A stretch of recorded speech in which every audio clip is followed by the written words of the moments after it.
La transferencia de emociones es un fenómeno tan común, observado tan a menudo, que la gente en general hace tiempo que ha dejado de ser consciente de su existencia, pasando de ser algo merecedor de nuestra atención y consideración a tenerse como algo natural y habitual, como la transferencia de cosas que actúan según las ya demostradas leyes de la materia. Nadie, por ejemplo, se sorprende si, cuando una habitación está demasiado caliente, al abrir una ventana, el aire fresco del exterior es transferido al interior de la habitación. De la misma manera que nadie se sorprende cuando la misma habitación, que imaginaremos abarrotada de gente aburrida y triste, entra alguien alegre y natural, produciendo en la cargada atmósfera mental un cambio análogo provocado al igual que cuando se abre la ventana. ¿Cómo se lleva a cabo exactamente esta infección? No lo sabemos. Considerando esas maravillas sin cable que actúan según las leyes naturales, que empiezan a perder su capacidad de maravillar, ahora que somos capaces de recibir nuestro periódico cada mañana, aunque nos encontremos en mitad del Atlántico, ¿no sería arriesgado conjeturar que, de alguna manera sutil y oculta, la transferencia de emociones es también una realidad material? Ciertamente, para utilizar otro ejemplo, la visión de cosas decididamente materiales, como la escritura sobre una página, produce en nuestras mentes emociones de una manera aparentemente directa, como cuando nuestro placer o nuestro pesar vienen provocados por un libro. Del mismo modo, es posible que una mente actúe sobre otra mente, de una forma tan material como esa. En ocasiones, en todo caso, nos cruzamos con fenómenos que, aunque podrían ser materiales como cualquiera de esas cosas, son más extraños y por lo tanto más sorprendentes. Algunos los llaman fantasmas, otros juegos de manos y otros tonterías. Parece más simple agrupar dichos fenómenos bajo el título de emociones transferidas, ya que se podrían aplicar a cualquiera de los sentidos. Algunos fantasmas son vistos, algunos son oídos y otros sentidos. Y aunque no conozco el caso de que a un fantasma se le haya saboreado, en las siguientes palabras parecerá que estos fenómenos ocultos pueden apelar en todo caso a los sentidos que perciben el calor, el frío o el olor. Y es que, para tomar la analogía del teléfono sin cables, todos nosotros somos receptores probablemente hasta cierto punto, y tomamos en cuanto en tanto un mensaje o una parte de un mensaje que las eternas ondas de emoción están gritando de manera incesante hacia todos aquellos que tienen oídos para oír y materializarse ante aquellos que tienen ojos para ver. Al no estar, por lo general, perfectamente sintonizados, no captamos sino trozos o fragmentos de dichos mensajes. La siguiente historia, en todo caso, es para mí interesante, porque demuestra cómo diferentes fragmentos de lo que sin duda era un mensaje fueron registrados por varias personas de manera simultánea. Han pasado 10 años desde los hechos aquí registrados, pero fueron escritos en el momento.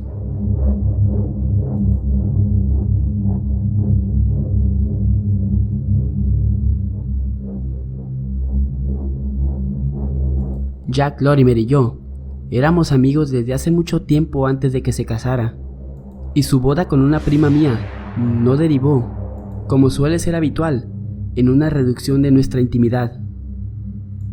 Algunos meses más tarde se averiguó que su esposa estaba afectada de titis, de modo que, sin pérdida de tiempo, fue enviada a Davos acompañada de su hermana para que la cuidara.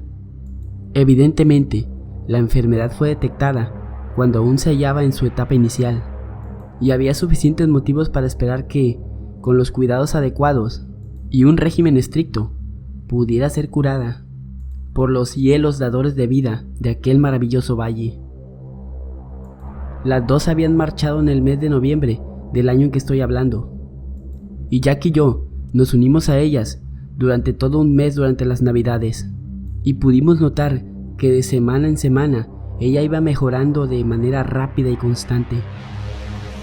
Teníamos que estar de regreso en la ciudad para finales de enero, pero acordamos que Ida debería quedarse un par de semanas más cuidando de su hermana. Ambos, recuerdo, bajamos hasta la estación para despedirnos, y no creo que pueda olvidar las últimas palabras que ahí se entrecruzaron. «Oh, no estés tan decaído, Jack», había dicho su mujer. «Me volverás a ver dentro de poco». Entonces, la pequeña locomotora chilló como chilla un perro cuando le pisas una pata, y ascendimos resoplando hacia el paso. Cuando regresamos, Londres presentaba su ya disposición desesperanzada de cada febrero, repleta de niebla y heladas que parecían producir un frío aún más mordiente que las penetrantes temperaturas de aquellas soleadas alturas de las que acabábamos de llegar. Ambos, creo, nos sentimos bastante solos. Incluso antes de que hubiéramos acabado el viaje, habíamos acordado que por el momento era ridículo mantener dos casas en funcionamiento cuando podríamos mantenernos solo con una, lo que resultaría además más alegre para los dos. De modo que como ambos vivíamos en casas casi similares en la misma calle de Chelsea, nuestra ciudad, decidimos lanzar una moneda y vivir en la casa que ésta indicara. Cara la mía, cruz la de él. Compartir gastos, intentar alquilar la otra casa y, en caso de tener éxito, compartir también los beneficios. Una pieza francesa de 5 francos del Segundo Imperio nos dijo, Cara. Habían transcurrido 10 días desde nuestro regreso, y cada día recibíamos las noticias más favorables desde Davos, cuando primero sobre él y después sobre mí descendió, como una tormenta tropical, un sentimiento de terror indefinible.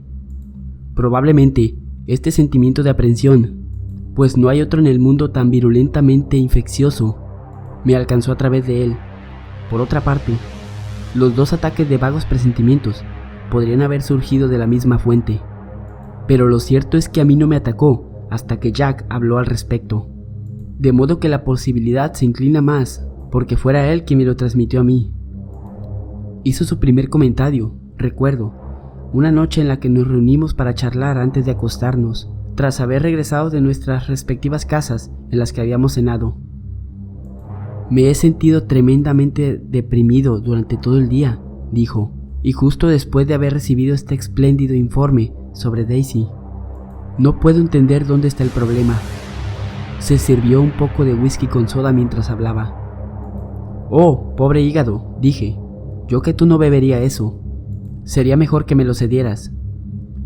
«Nunca en mi vida me he sentido mejor», dijo él.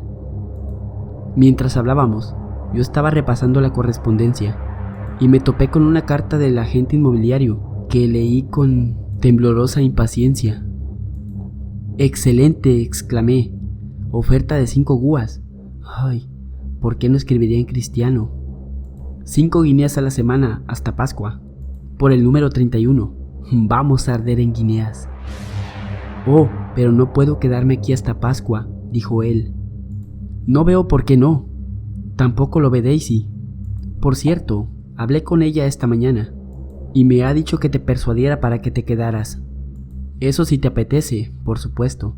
Realmente estarás más animado. Pero perdón, ¿qué me estabas diciendo?» Las fantásticas noticias sobre las guineas semanales no le habían alegrado en lo más mínimo.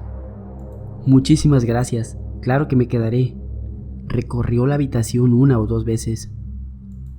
No soy yo el que está mal», dijo al fin. «Eso, sea lo que sea eso, el terror nocturno, del cual se te ha ordenado no tener miedo», remarqué. «Ya lo sé, mandar es fácil. Estoy asustado. Algo se acerca». 5 guineas semanales se acercan, dije. «No me quedaré aquí para que me infectes con tus temores. Lo único que importa es Davos, y va muy bien. Todo lo que puede ir. ¿Cómo decía el último informe? Increíblemente mejor. Acuéstate con eso en mente». La infección, si es que fue infección, no me afectó en aquel momento. ya que recuerdo haberme ido a dormir sintiéndome bastante alegre. Pero me desperté en una casa oscura y silenciosa, y eso, el terror nocturno, había llegado hasta mí mientras dormía. El miedo y la duda, irracional y paralizante, me habían atenazado. ¿De qué se trataba? Al igual que podemos predecir la llegada de una tormenta con un barómetro, al sentir tal hundimiento del espíritu, diferente a cualquier cosa que hubiera sentido anteriormente, estuve seguro de que aquello era el presagio de algún desastre. Jack lo vio en el mismo instante en el que nos encontramos para desayunar a la mañana siguiente, a la luz pálida y marrón de un día nublado, no lo suficientemente oscuro como para necesitar velas, pero sombrío más allá de toda explicación. De modo que también ha llegado hasta ti, dijo. Yo no tenía ni siquiera la fuerza de voluntad necesaria para decirle que tan solo me sentía ligeramente indispuesto. Además, nunca en toda mi vida me había sentido mejor. Todo aquel día y durante todo el día siguiente, el miedo cubrió mi mente como si de una capa negra se tratara. No sabía qué era lo que le temía, pero desde luego se trataba de algo extremadamente intenso, algo que me resultaba muy próximo. Se acercaba más a cada momento, extendiéndose como un manto de nubes sobre el cielo. Pero al tercer día, cansado de encogerme bajo él, supongo que cierto coraje regresó a mí. O bien aquello era resultado de nuestra imaginación, algún truco provocado por nuestros alterados nervios o algo así, en cuyo caso ambos estábamos preocupados en vano. O bien entre las inconmensurables ondas emocionales, de las ondas emotivas que golpean la mente de los hombres. Algo en el interior de ambos había intuido una corriente, una presión. En cualquiera de los casos, era mucho mejor intentar, aunque fuera en vano, enfrentarse a ello. Durante aquellos 2 días no había trabajado ni jugado, tan solo me había encogido y temblado, de modo que decidí planear un día ocupado para mí y una noche de diversión para los dos. Comeremos pronto, dije, e iremos a ver El hombre de los ojos negros. Ya se lo he comentado a Philip que va a venir, y he telefoneado para pedir las entradas. La cena será a las 7. Philip, debería aclarar, es un viejo amigo nuestro, vecino de la calle, doctor de profesión, y muy respetado, por cierto. Jack dejó el periódico. Sí, espero que tengas razón, dijo. No sirve de nada hacer nada, no ayuda en lo más mínimo. ¿Has dormido bien? Sí, estupendamente, respondí. De hecho, con excesiva rapidez, ya que tenía los nervios de punta, precisamente por no haber pegado el ojo durante toda la noche. Ojalá yo hubiera podido, dijo él, así no íbamos a ninguna parte. Tenemos que animarnos, dije, aquí estamos, 2 hombres jóvenes y robustos, y con tantas causas para estar satisfechos en la vida como puedas mencionar. No podemos abandonarnos a una conducta de gusanos. Nuestros temores podrían deberse a algo imaginario o algo real, pero es el hecho de asustarnos lo que resulta realmente despreciable. No hay nada en el mundo a lo que temer, excepto al temor, y tú lo sabes también como yo. Ahora, leamos nuestro periódico con interés. Oh, mira, ¿a qué equipo apoyas tú?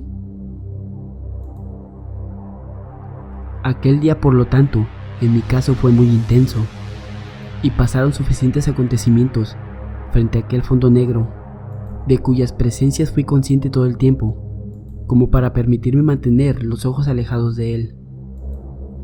Al final, estuve retenido en la oficina hasta tan tarde, que tuve que regresar a Chelsea en coche, en vez de un cálido paseo, como era mi propósito. Fue entonces cuando el mensaje, que durante aquellos 3 días había estado gorgojeando en nuestros receptores, en nuestras mentes, haciéndoles estremecerse y crisparse, por fin llegó.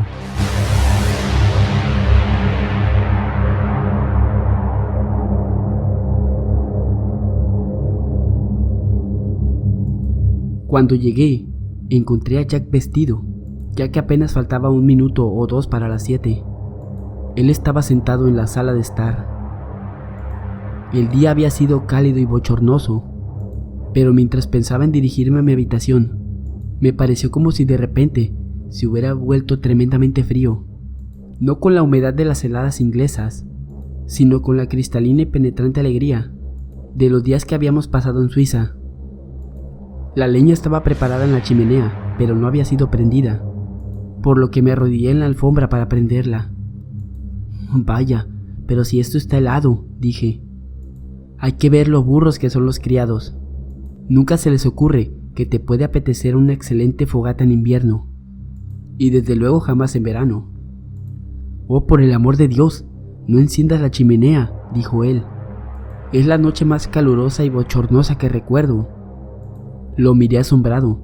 Mis manos estaban temblando a causa del frío. Él lo vio. Vaya, pero si estás temblando, dijo. ¿Te has resfriado?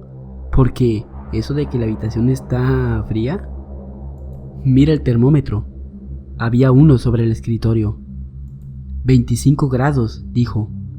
No había discusión posible, ni tampoco me apetecía, ya que en ese momento, repentinamente, nos dimos cuenta de que eso estaba llegando, de un modo tenue y distante. Lo sentí como una curiosa vibración interna. Caliente o frío, he de ir a vestirme, dije. Aún temblando, pero sintiendo como si estuviera respirando algún aire ramificado y aún más estimulante, me fui a mi habitación. Mi ropa ya estaba preparada, pero por descuido no me habían llevado agua caliente, por lo que avisé al mayordomo con el timbre. Subió casi al instante, pero parecía asustado, y así se lo parecía al menos a mí, ya de por sí con mis sentidos alterados. ¿Qué pasa?, dije. Nada, señor, respondió, aunque apenas era capaz de articular las palabras. Pensé que me había llamado. Sí, le dije, agua caliente. ¿Pero qué es lo que pasa? ¿Qué te sucede? Se balanceaba alteradamente de un pie hacia otro. Creí haber visto a una dama en la escalera, dijo, subiendo muy cerca detrás de mí, y la campana de la puerta no ha sonado, o al menos yo no la he oído.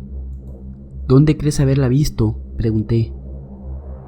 En la escalera, y después frente a la puerta de la sala de estar. Señor, dijo, se quedó ahí, como si no supiera si entrar o no. Alguien del servicio, dije. Pero de nuevo, aquella sensación se abrió paso. No, señor, no era nadie del servicio. ¿Quién era entonces? No pude verla con claridad, señor. Estaba difusa, pero creí que se trataba de la señora Lorimer. Oh, ve a buscarme agua caliente, dije. Pero él titubeó. Evidentemente estaba muy asustado. En ese momento sonó el timbre de la puerta principal. Eran las 7 y Philip se acababa de llegar con brutal puntualidad, mientras que yo no estaba ni medio vestido todavía. Ese es el doctor Enderley, dije. Quizás si ya haya llegado hasta las escaleras, seas capaz de pasar por ese lugar, por donde viste a la dama. Entonces, repentinamente, un grito se extendió por toda la casa, tan terrible, tan horroroso en su agonía y supremo terror, que simplemente me quedé inmóvil y me eché a temblar, incapaz de moverme. Después, mediante un esfuerzo tan violento que sentí como si algo se me hubiera roto, recobré el movimiento y corrí escaleras abajo, con el mayordomo pisándome los talones hasta encontrarme con Philip, que llegaba corriendo de la planta baja. Él también había oído el grito. ¿Qué ha pasado?, dijo. ¿Qué ha sido eso? Juntos entramos a la sala de estar. Jack yacía frente a la chimenea, con la silla en la que había estado sentado unos metros antes volteada. Philip se dirigió a él directamente y se inclinó sobre su pecho, desgarrando la blanca camisa. «Abre todas las ventanas», dijo. «Este lugar apesta». Abrimos todas las ventanas, dejando que entrara, o eso me pareció a mí, una cálida corriente de aire que se arrojó sobre el frío penetrante. Finalmente, Philip se levantó. «Está muerto», dijo. Deja abiertas las ventanas. Este sitio resuma cloroformo. Paulatinamente, sentí como la habitación iba caldeándose, a la vez que para Philip, la droga iba desapareciendo gradualmente, aunque ni mi criado ni yo hubiéramos olido nada en lo absoluto. Un par de horas más tarde, llegó un telegrama de Davos. Era para mí. En él se me pedía que le transmitiera a Jack la noticia del fallecimiento de Daisy, y había sido enviado por su hermana. Ella suponía que él partiría de inmediato. No podía saber que hacía 2 horas que él ya se había marchado de este mundo. Partí a Davos el día siguiente y me enteré de lo que había sucedido. Daisy había estado sufriendo durante 3 días de un pequeño absceso que debía ser operado, y aunque la operación apenas revestía importancia, se había puesto tan nerviosa que el doctor le había aplicado cloroformo. Se había recuperado bien de la anestesia, pero 1 hora más tarde sufrió un súbito síncope y falleció esa misma noche, un par de minutos antes de las 8, horario centroeuropeo, lo que corresponde a las 7 en el horario británico. Ella había insistido en que no se le dijera a Jack nada de aquella pequeña operación hasta que no hubiera terminado, ya que el problema apenas tenía una relación con su estado de salud general y no deseaba causar una preocupación inútil.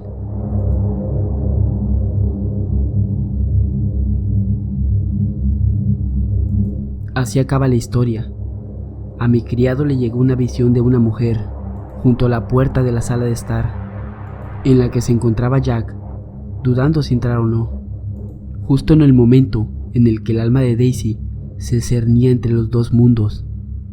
A mí me llegó, y no creo que sea demasiado fantasioso suponer esto, el frío penetrante y estimulante de Davos. A Philip le llegaron los aromas del cloroformo, y hasta Jack, supongo, debió haber llegado su esposa, de modo que se unió a ella.